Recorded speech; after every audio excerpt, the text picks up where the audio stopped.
freeing the mind from neglect. Oftentimes we're stuck in states of neglect because we can't justify the rationality of the mind. We can't justify the rationality of the mind. The mind will be very rational within this reality because it's designed. That's essentially what we perceive to be success, is rationality. Is the more rational we become, the more successful we are, because we don't need to fluster within the present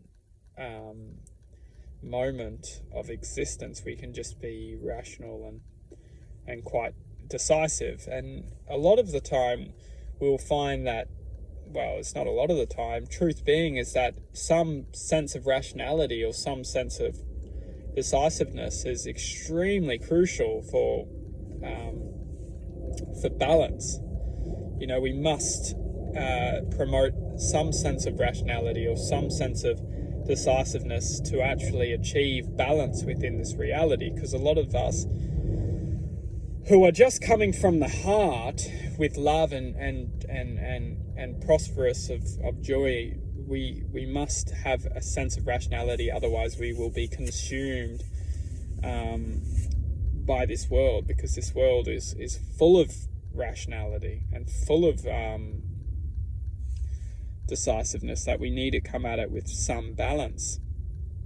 Because what we find ourselves doing is that when we lose ourselves to rationality, instead of having the being drawn back to love and compassion and justice for love and compassion, is that we will only be the voice spoken of the mind. We will literally become the voice spoken of the mind. And if we're only listening to the voice of the mind, the mind thrives within survival and being essentially rational, but we will lose connection to the softness of the heart and the softness of the heart, essentially, because the heart is soft, it's loving, it's joyful, it's acceptive, it's very passive to a form of just accepting and loving and finding the truth within things. And if we can't, first of all, understand that the heart will not allow the rationality in, we need to essentially soften and accept that without the softening or without the acceptance, we will not be able to essentially be allowed into the heart's wavelength, because it doesn't work. The mind's, I'll do this, I'll do that, I'll achieve this, I'll achieve that.